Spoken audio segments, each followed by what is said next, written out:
Hello everyone, nice to see you on this early Saturday morning. Today I'm here with Darius and we are here to record another episode for you. And we are based now in very nice office of BCCS Cluster, who is sponsoring us at this moment. When we said to many people that we're going to build this YouTube channel, I was surprised and shocked how many people are, supporting us. And we say that, if you need anything, we can give it to you. And this is the reason why BCCS Cluster actually allowed us to use their office to build this content for you. So super excited, and also see that people are also interested. What we do here, it's like the new thing to us. We never did it in the past. We trying to build it from scratch. We have no office, no premises, no even technology. So basically, we're just renting the camera, renting all the microphones and so on. So we're trying also to show you what we are doing on daily basis. Basically, building this and what it takes us, to create this for you. If we can do that, it means that everyone can do that. Yes, exactly.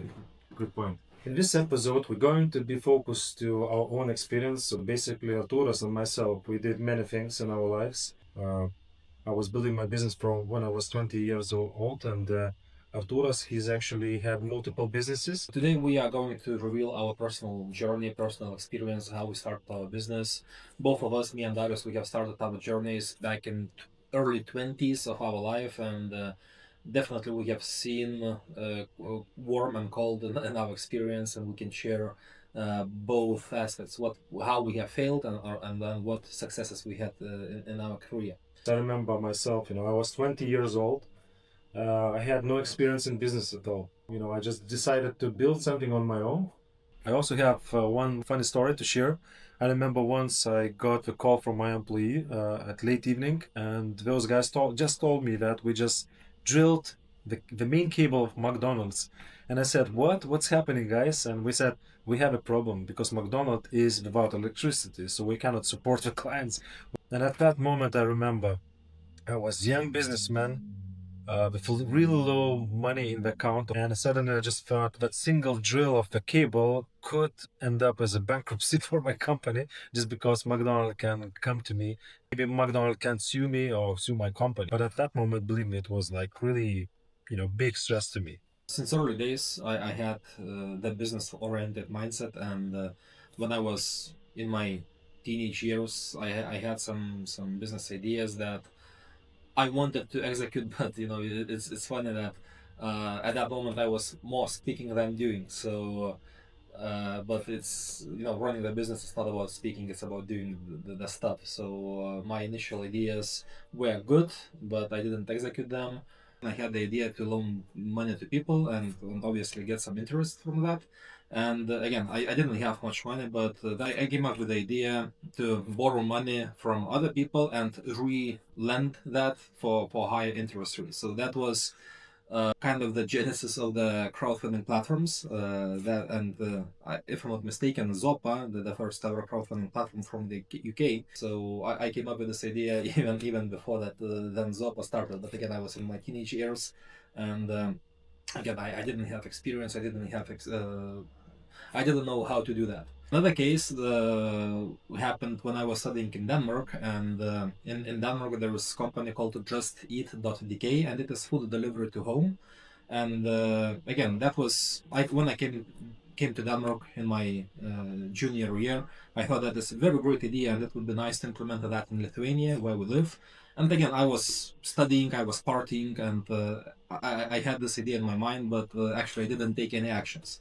The funny part is that next year, another Lithuanian guys came to Denmark. They agreed with the JustEat.dk on the franchise or white label solution, and they actually did this business in Lithuania. If you have ideas, just stop thinking, stop speaking, and start doing, because these ideas might be good, but not necessarily smarter, but more active people will take and they will execute that. I remember when I was starting my business when I was 20 years old.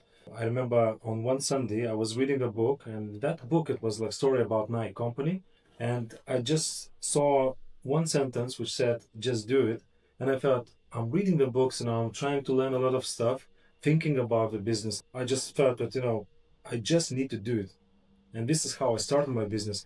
The next day, I actually invited a couple of people who was also founders of my initial business, and we went to the bank. We got the loans, like individual loans, and we basically added money into the deposit account of our company, and we established a company, and this is how we started. And I agree with Arturas that all you need to do just not thinking but doing things.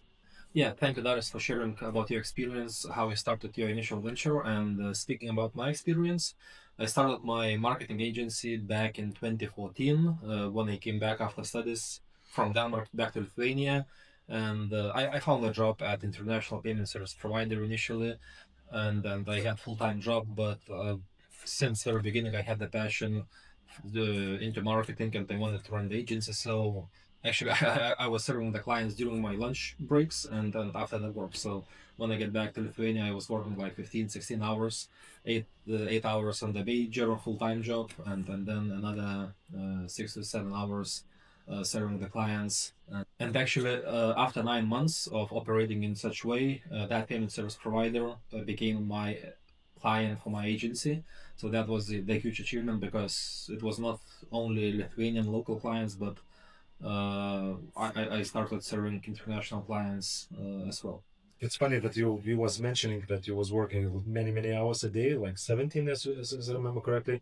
When I used to be CEO of Home System, a telco company, my first initial business, I remember I was working also like 17 or 18 hours sometimes. I needed to be in the real objects, let's say physically, and I needed to work with the cables, to install all the telecommunication and electricity cables. And at the same time, my job was to make sure that we will have projects coming into the business so I can, organize more revenue to the business.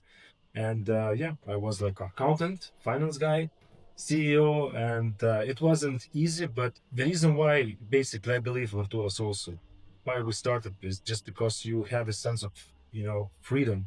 You may work maybe longer hours a day, maybe it's harder sometimes, but you always can feel that you are the owner of this business, and you are building something for you and for your vision. And there's a small joke, let's say, if you're working full time, let's say you're working from 8 to 5, right?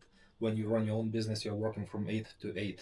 So it's long hours. I remember we had a really good business maybe 3 or 4 years ago, and we earned some money, and I decided to invest into crypto. And at that moment, it was like peak prices in the market, and I invested into majority of the tokens, all the BTC, Ethereum, and so on, you name it. I was investing in them, but the problem was that I was investing all the money I earned, and I was investing in the high uh, prices. So basically, what happened when the bear market came to place, I actually remember that I completely was losing money by seeing the prices going down. So when I needed money, I actually needed to sell the token positions. This is how I survived this bear market, but it was painful. And what I learned from that situation is that basically, when you get finance into a business, you need to manage it accordingly. So you need to have all this reserve for the bad times. And if it's good time right now, you need to be careful still. You plan your budgets and you need to keep the money close to you just to make sure that if it will be bad times, you will be able to survive. And I'm not saying that it's maybe related to you right now, but just keep this in mind. So you need to have this reserve. And you were losing not only your cash, but also your mind in that moment. Yes, yeah. So it's emotional. It's really hard, and this is the business. It cannot be all the time good things happening. I would even say that more times it's even bad things happening rather than getting good things from this. But it's all about the freedom. And then there again, there is some kind of saying by one of the actors in Lithuania that in general, the life when you're born, the life is fucked, and you have to work hard to make it better. Even if you are doing the job from 9 to 5, or you are building a business, you are on the same path. So you need to somehow find the ways how to make your life better. Back in 2017 or 2018, so this is pretty 7, 8 years ago, me with another business partners, we were running the biggest aggregator of crowdfunding platforms in Europe, and it was easy to be one of the biggest or the biggest because there were only a handful of competitors. But then anyway, we were doing a terrific job. And with the Lithuanian governmental project, we were selected to go with the Lithuanian delegation to China, and we were going to Shenzhen, which is one of the most innovative Chinese cities in terms of technology, and to represent Lithuania, to represent our project, and just to try to find new partners over there. And at that moment, again, we were bootstrapping. We were trying to grind heavily, and we didn't have much big budgets, and I didn't have huge pockets either, personal pockets either. And being in Shenzhen, it was very interesting. We have met quite a few partners, new potential clients, etc., etc. And then new business opportunity appeared that I needed to go to Beijing, the capital of China, and literally I had couple of €100 in my bank account, and it was extremely stressful because even the minor mistake in any journey would mean that I wouldn't have chance to get back from China to Lithuania. So understanding the scope of the traveling, it was from Shenzhen to Beijing by train. Then there were, I think, 3 or 4 taxis, meeting new potential clients or partners in Beijing, and then traveling to airport. And even the minor mistake would mean that I have to stay in China, and then I would be lost. So that was interesting experience. It was quite stressful at that moment, but now it's very funny and funny to remember because everything went right, and I managed to get to the plane, and the trip was successful. But that stressful moment, definitely is set in stone in my brains, and I will I will tell this journey to my grandkids.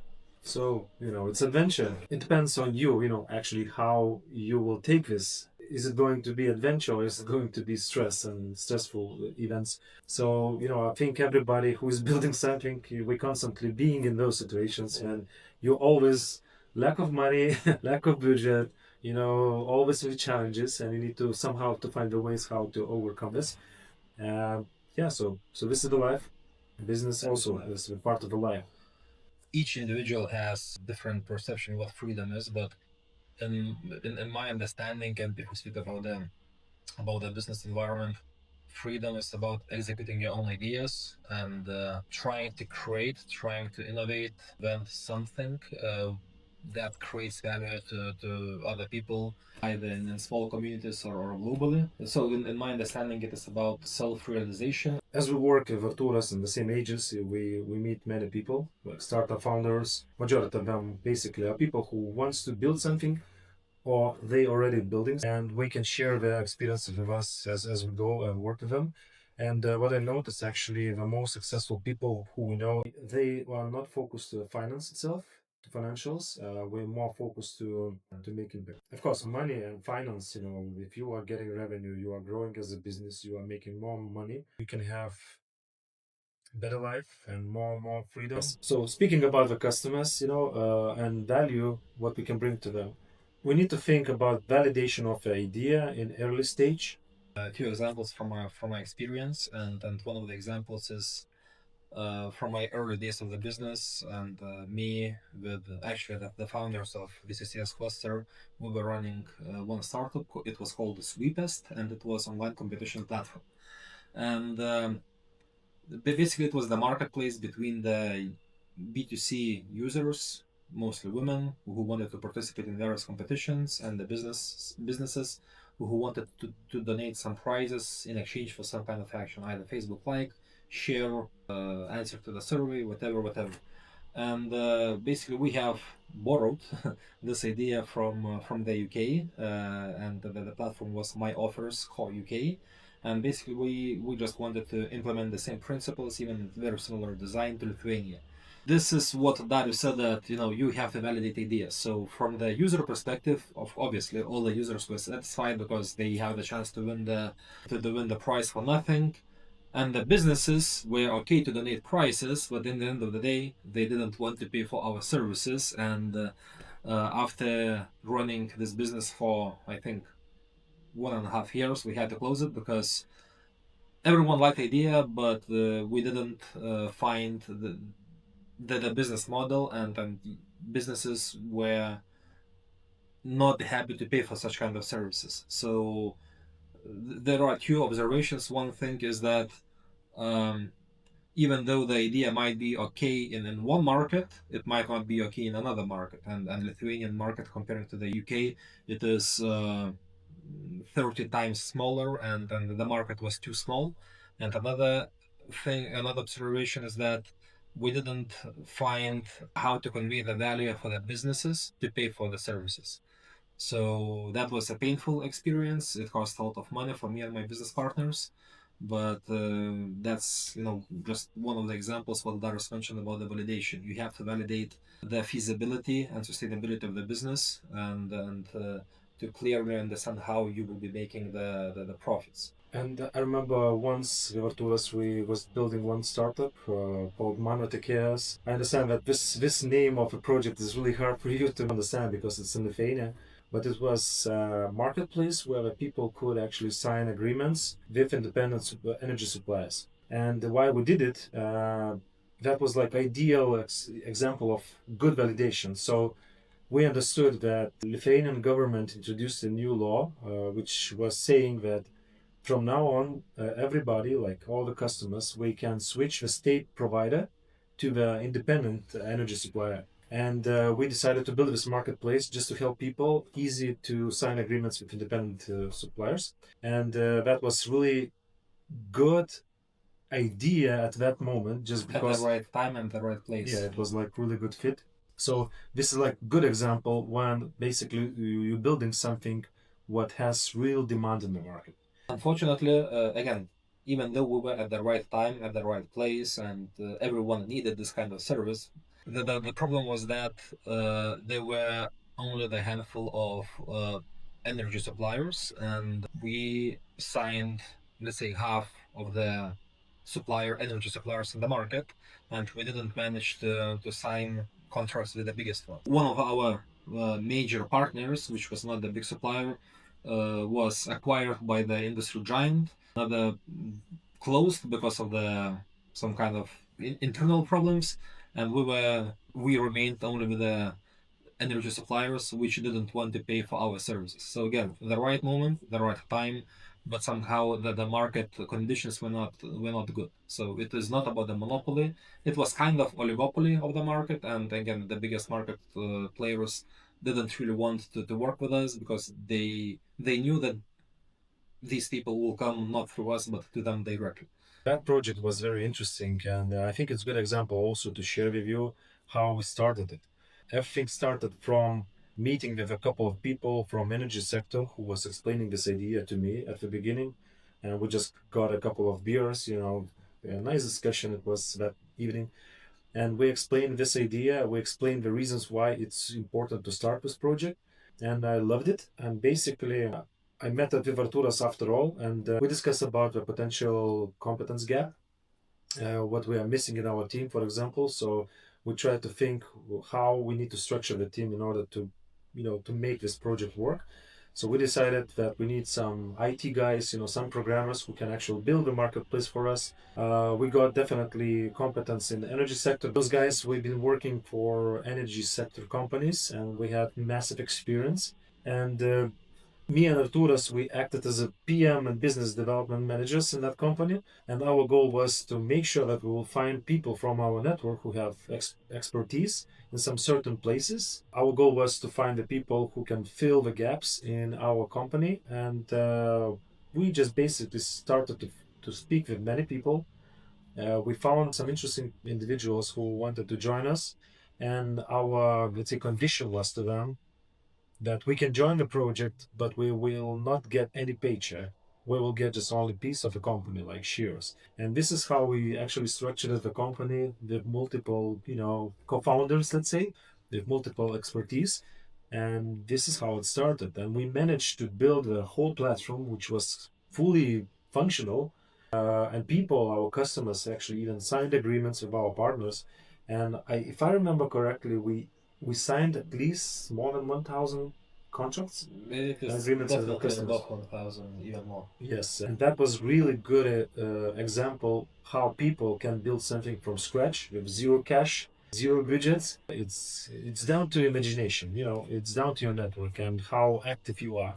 how good you are in with execution. So this example, speaking about Monoticare's project, where me and Arturas was running the business with our co-founders, it's really good proof that you don't need to have money to start.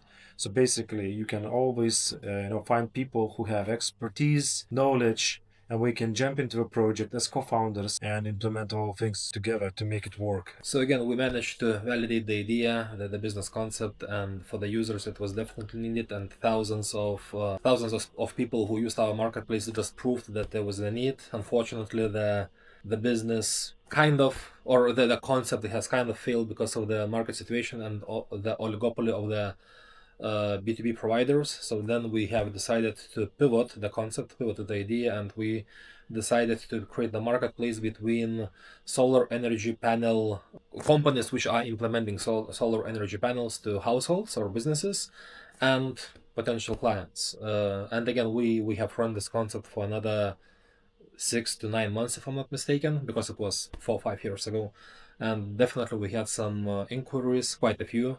We have closed also some deals, maybe between 20 to 30, I don't remember well. But again, it was not enough to maintain the business, and the business was not sustainable, and we had to make the hard choice to close the business. This is the lesson that even though the idea can be extremely good, but the market is too small. And a couple of years ago, I was in Dubai and in Drytex event, and I have met one Indian company which was executing exactly the same business model in the 25th biggest city in India. And actually they were profitable and sustainable, and they are booming. The outcome or the lesson what we are learning from these mistakes that we have made is that the market size matter, and the bargaining power of users really matters. So when you try to validate your ideas, when you try to create the concepts, try to think about how big the market is, and how many users you might have. So I also would like to touch one thing today in this episode about the people who starting a business. There are a couple of things to consider. So I think everybody who is doing something or building something, we need to make sacrifices, and one of them is, let's say, paycheck.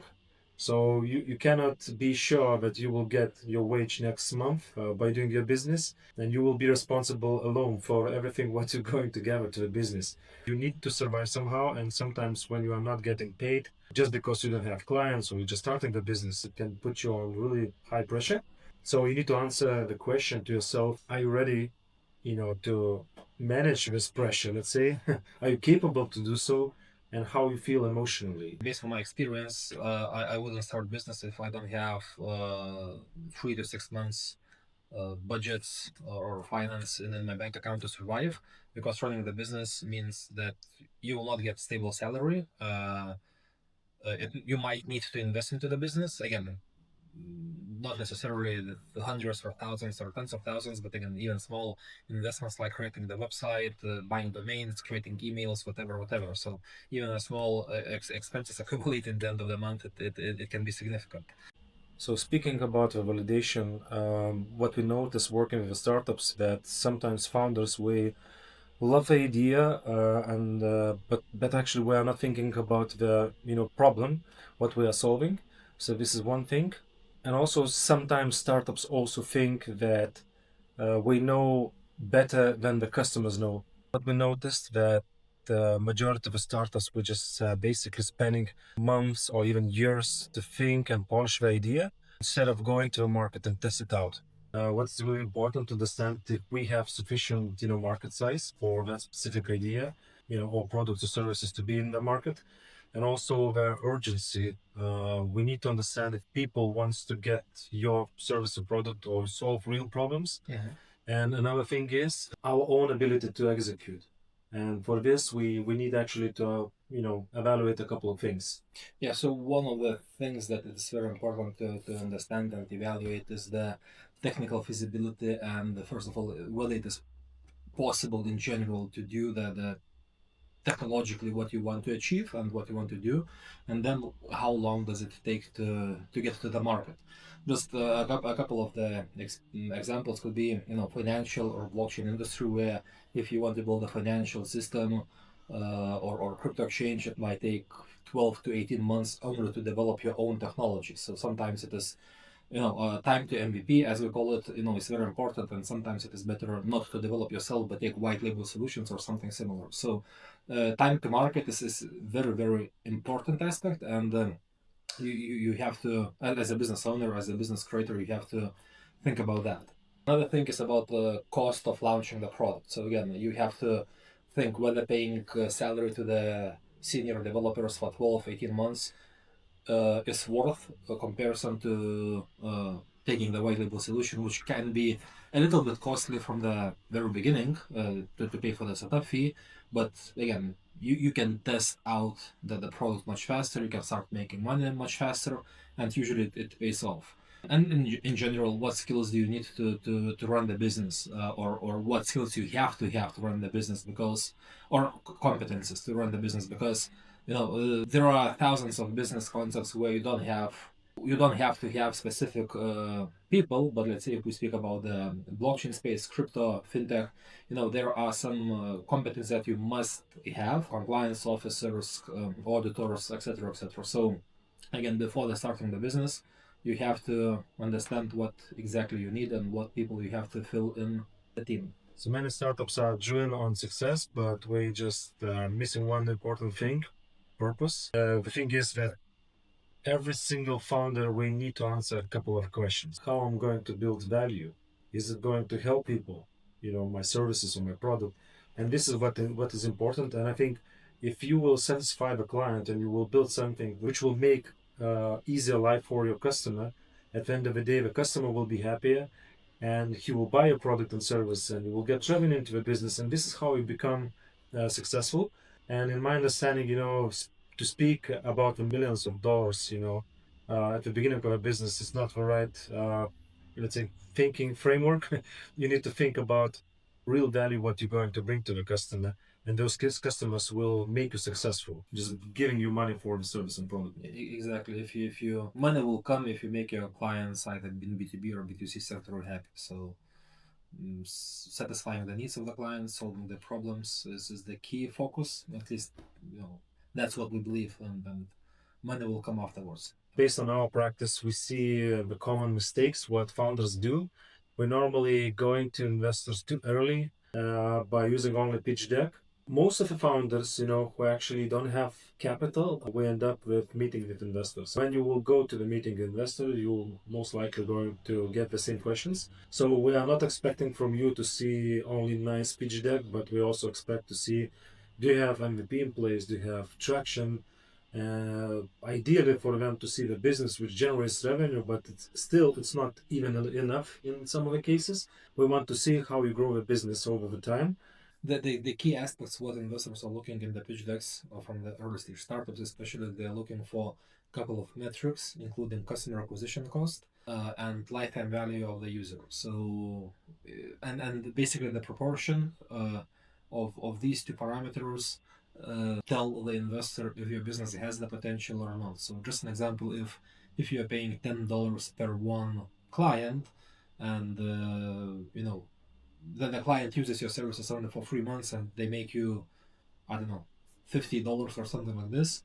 So in general, it is not very sustainable, and investors will not be that interested in backing up such kind of startup. So again, you have to keep your customer acquisition cost as low as possible, and lifetime value of the customer as high as possible. I have been in the shoes of the startup founder quite a few times, and I have tried to raise and successfully raised capital from multiple VCs in the past. And it is very important to understand how to read between the lines when you communicate with the venture capital firms. And it is extremely important to understand, because it might save a lot of energy and a lot of time from you as a founder of a startup. VCs or venture capital firms will say that your project is very good, keep going, just, it's not the right time, it's not the right fit, but let's keep communicating.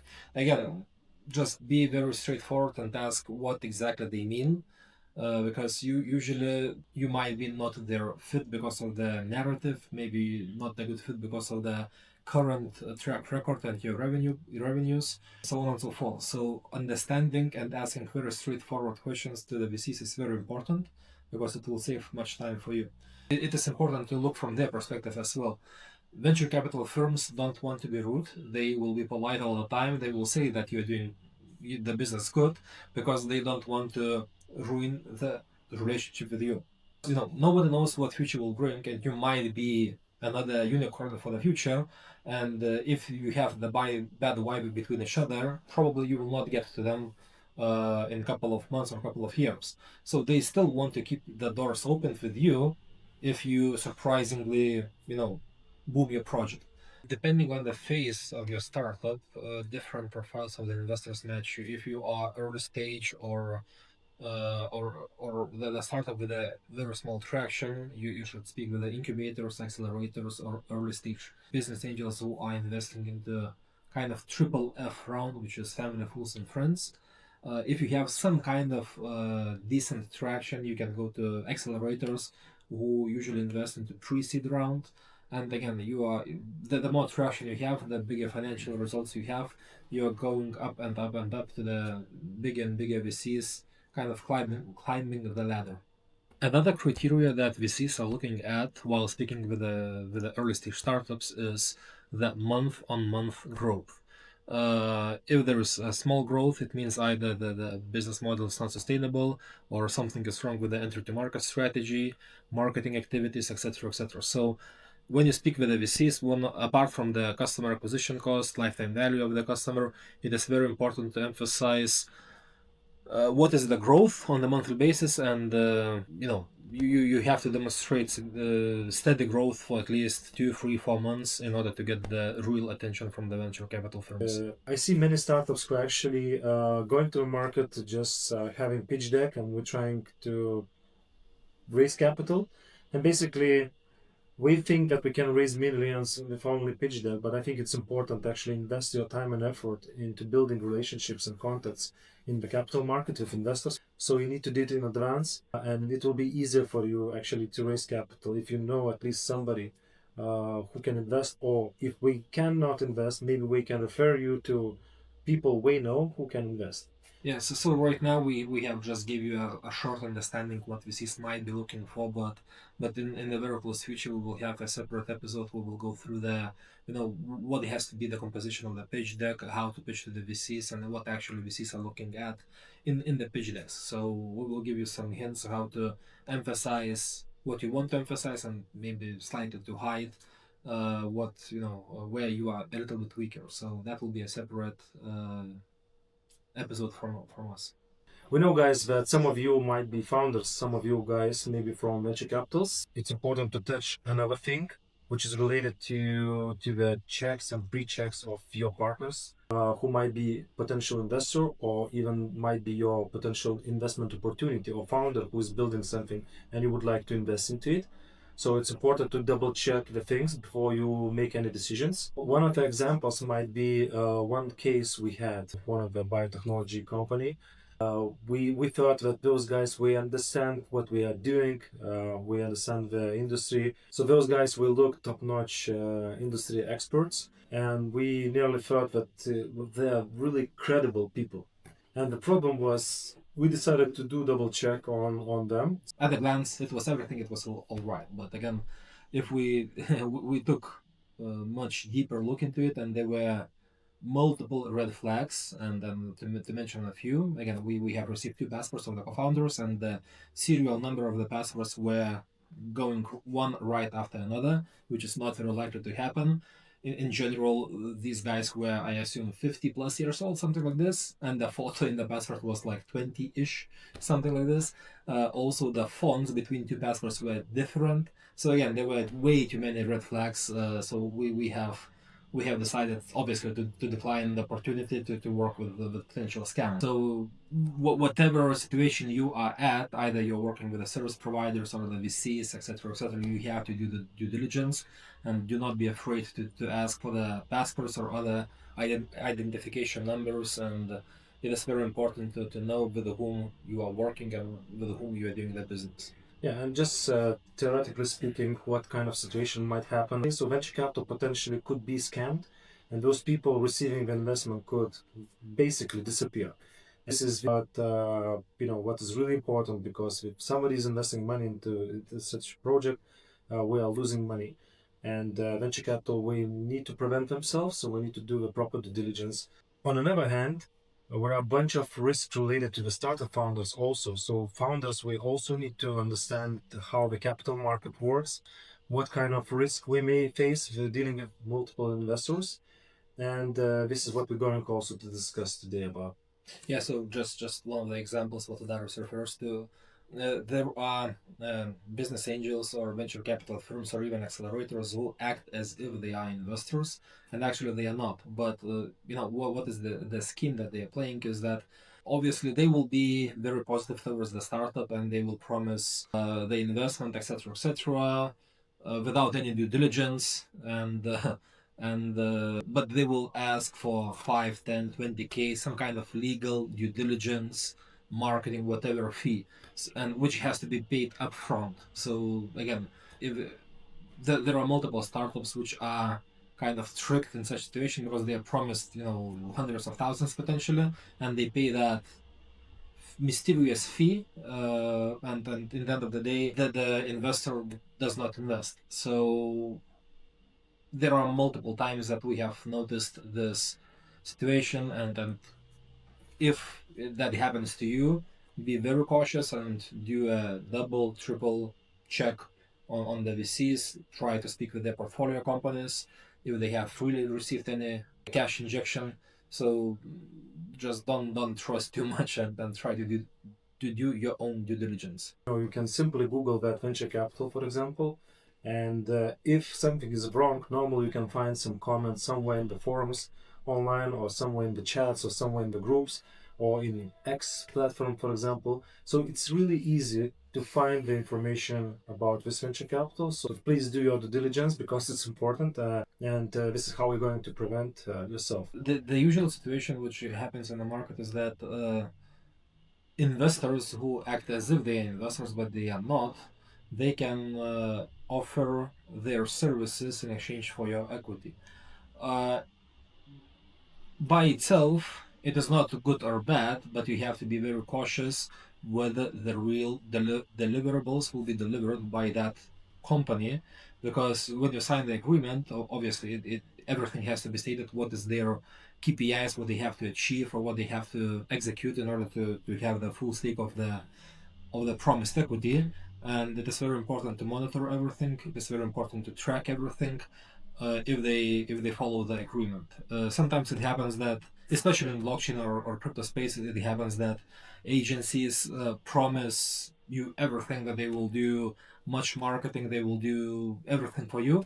But usually it happens that they do initial boost, let's say a couple of videos, a couple of PRs, and that's it. They after that they find another project and they start focusing on another project, and you are forgotten. So it is very important if you don't have much capital and you're looking for instead of paying for the marketing or business development yourself, you want to find such kind of partner. Be very specific what you want to achieve with them, what are the KPIs, and only then sign the agreement. We found startups being so excited, so we're just making many mistakes. So in the moment when you receive the offer from investor, normally founders, we don't care, we don't do any due diligence, we just basically sign an agreement and trying to get this investment as soon as possible. But you need to be very careful and you need to evaluate every single individual who is joining your business, because ideally you don't need only money, you need also the strategic investor who can also give you money and experience and the network and the opportunity to scale a business. Also, we can touch the topic related to the smart investors. And do you know, guys, what this really means, smart investor? And there are a bunch of different ideas. Who is the smart investor as a type of investors? Based on my experience, speaking with multiple investors, with multiple startups, I know that the smart investor is the investor who is not just only giving you money, but also helping you grow the extension of their network. Exactly, Lars. Smart money is the investor basically who helps not only with the cash injections but also with the mentorship assistance, with their own network, with collaborations with other portfolio companies, and basically bringing the value in absolutely all the ways it is possible. And if you get the investor who is actually offering you only money, uh, please think about this. Even if you think that you need money, actually you need much more.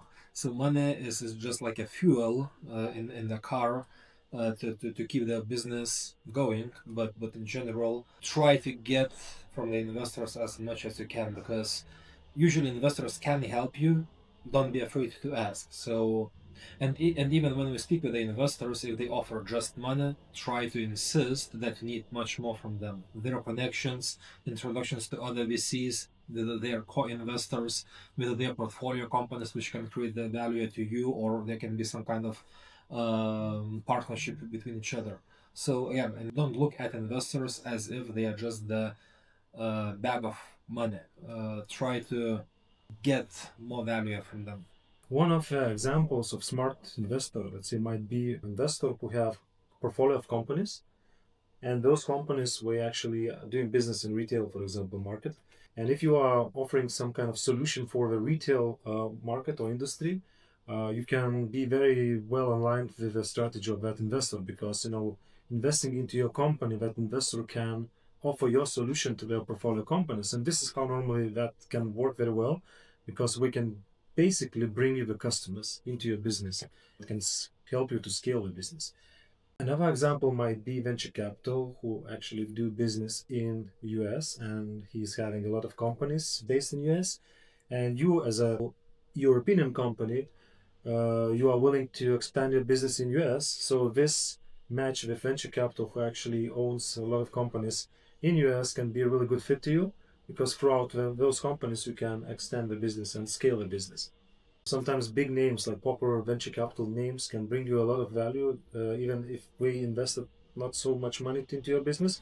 But if we are leading the round, it's really good in terms of marketing, because you can tell that you have proper backers in your business. And other venture capitals, we basically going to enter the round just because we see the big names in your portfolio. Thank you guys for watching us. I hope this content was valuable to you, and in the future we can promise that we can build more content for you which can be super beneficial, super valuable to you. And I hope you're going to follow us, subscribe, and please don't forget to leave a comment, just because we need your support and your feedback. Yeah, thank you guys for watching this episode, and see you in future episodes.